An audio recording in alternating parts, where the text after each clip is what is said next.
Здравствуйте, дорогие друзья! Я рада вас приветствовать на моем канале. Сегодня в данном видео я делаю один из самых вкусных тортов. Это торт «Лесная ягода». Торт, который состоит из двух видов бисквита, из нежнейшего воздушного ягодного крема. Торт, который будем готовить без желатина. Торт нежнейший получается на вкус, съедается мгновенно. Торт с очень эффектным, красивым разрезом, который всегда привлекает к себе внимание. Торт этот мне нужен был большой, я буду готовить его в большой форме. Если вам нужен стандартный тортик, просто всех продуктов, которые я буду озвучивать, следует брать вдвое меньше. Я все это вам напишу в описании к данному видео. Итак, сначала приготовим ванильный бисквит. Разделяю 8 яиц на желтки и белки. В этом рецепте я использую яйца среднего размера, комнатной температуры. К белкам я добавляю 1/4 чайной ложки соли, 16 грамм ванильного сахара. Повзбиваю до состояния пены. И от общего количества сахара 280 грамм я всыпаю примерно половину в белки. Взбиваю белки примерно 1 минуту и добавляю туда 20 грамм кукурузного крахмала. И взбиваю дальше уже вместе с крахмалом белковую массу примерно еще 3 минуты. Миксер у меня здесь маломощный, 300 Вт. Вот такая пышная, глянцевая, уже сильно побелевшая меренга должна получиться. Пики подрагивающие, но хорошо держит форму уже масса. Вот это нормально. Теперь я также взобью желтки. К желткам я сейчас добавляю весь оставшийся сахар. Важный момент, что если вы сразу не будете использовать желтки, вам следует их обязательно чем-то накрыть. Иначе они у вас покроются корочкой, вы ничего не сможете с ними сделать. Я желтки здесь взбиваю намеренно в маленькой посуде, чтобы они быстрее взбились, потому что желтки всегда трудно взбиваются. И вот так они у меня побелели уже буквально спустя 3 минуты. Это потому что посуда была маленькая, сахар уже практически весь разошелся. И теперь я вмешивать буду желтки в белки.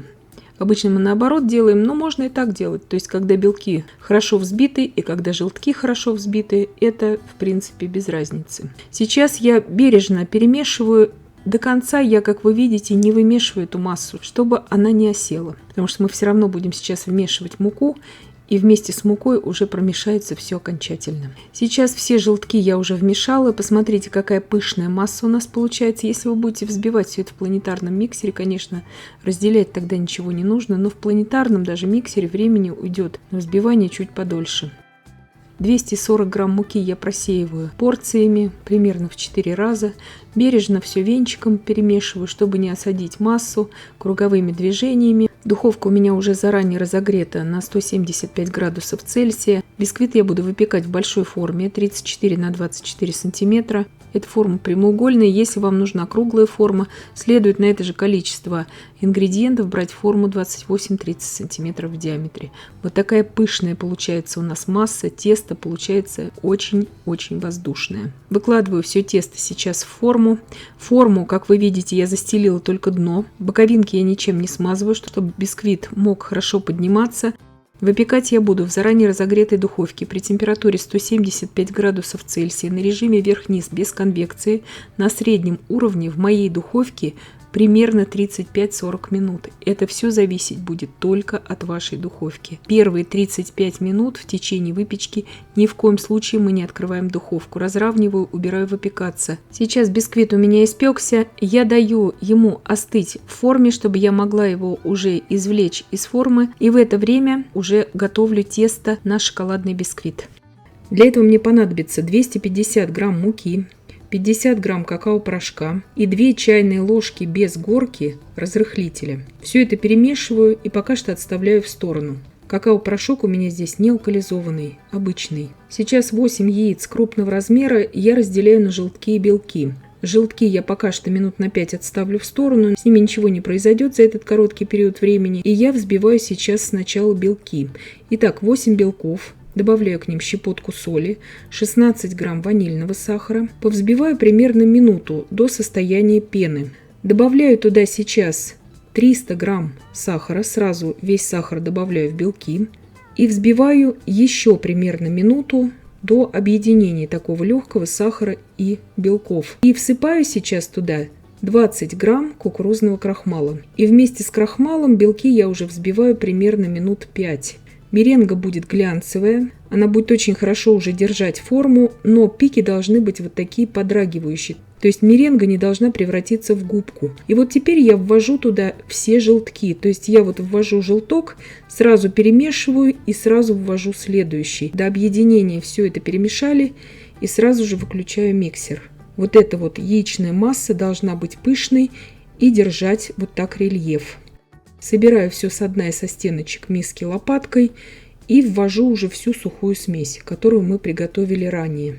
И вот сейчас эту сухую смесь я буду просеивать туда примерно в 3-4 приема. И между введениями сухой смеси я буду вливать туда еще 200 мл молока комнатной температуры. И молоко я буду вливать также порциями. То есть не все молоко, а как бы вот по чуть-чуть. Это очень облегчает процесс перемешивания, потому что любая смесь с какао тяжелее перемешивается, чем просто с мукой в бисквитном тесте. По вкусу это будет практически классический бисквит, просто с более интенсивным, насыщенным таким вкусом. Духовка у меня заранее уже разогрета обязательно на 175 градусов Цельсия. Завершаем вымешивание последней порцией молока, то есть в общей сложности 200 мл молока мы туда ввели. Все перемешала. Сейчас лопаткой обязательно прохожусь по донышку и по краешкам формы. Так как форма у меня там была 34 на 24 сантиметра, здесь я беру такую же по размерам форму. Если у вас нет такой же формы, просто подождите, пока у вас испечется предыдущий корж, промойте форму и пеките в ней же опять. Но у меня их много, этих форм, поэтому я пеку в другой форме. Выпекать я буду также при 175 градусах Цельсия на режиме вверх-вниз без конвекции в моей духовке примерно 35 минут. Духовку во время выпечки также не открываем, хотя бы первые 30 минут, это важно, иначе бисквит будет оседать.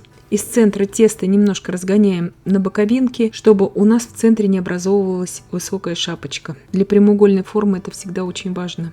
Итак, ванильный классический бисквит у меня остыл уже до комнатной температуры. Вырезаю его сейчас из формы. Очень бережно, аккуратно все это нужно делать, чтобы не повредились у нас бортики, чтобы у вас потом торт был красивый и ровный. Этому бисквиту обязательно нужен отдых. Если вы его соберетесь нарезать сразу же после выпекания, он у вас будет крошиться, ломаться, вы ничего с ним не сможете сделать.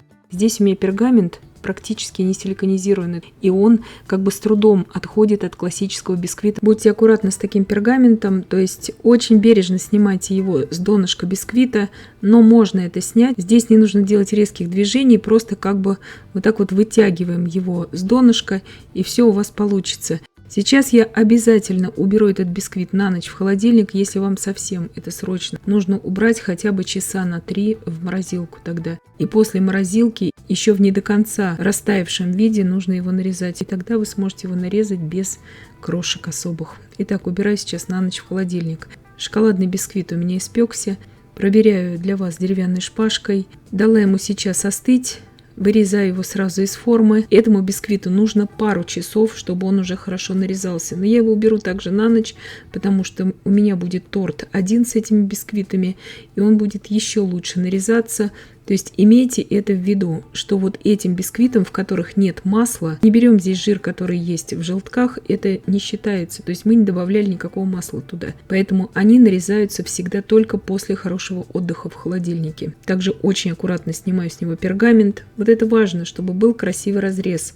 Торт можно сделать даже новичку, очень красивый, очень ровный. Просто нужно на все на это обращать внимание и работать крайне бережно всегда.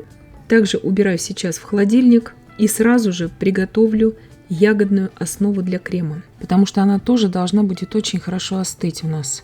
Если разделить приготовление этого торта на этапы, он очень просто и легко готовится.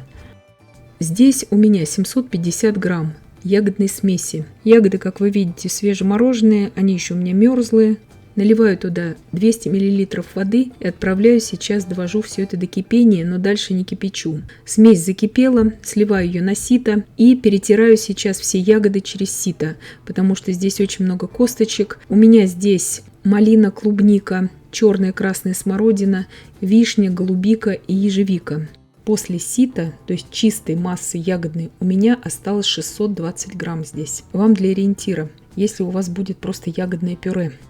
Здесь у меня 50 грамм кукурузного крахмала. Добавляю туда 200 грамм сахара. Меньше сахара я не беру, потому что у меня смесь очень кислая. Все это перемешиваю. В мерной кружке у меня 100 мл воды холодной. Всыпаю туда всю сухую смесь, перемешиваю до однородности. Ягодную массу я обратно перелила в ту кастрюлю, в которой она у меня кипятилась. Заливаю туда всю крахмальную смесь. Ягодное пюре, вот это жидкое, оно еще у меня очень-очень теплое. Все перемешиваю до однородности. Буду заваривать это до загустения на плите. При непрерывном помешивании в кастрюле обязательно с толстым дном на умеренном огне довожу все это до кипения.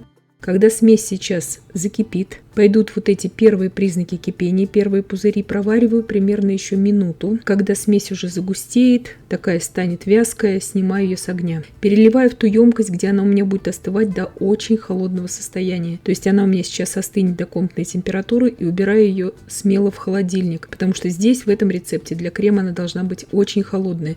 Ни в коем случае нельзя ее убирать в морозилку, иначе крахмал у вас отслоится, только в холодильник.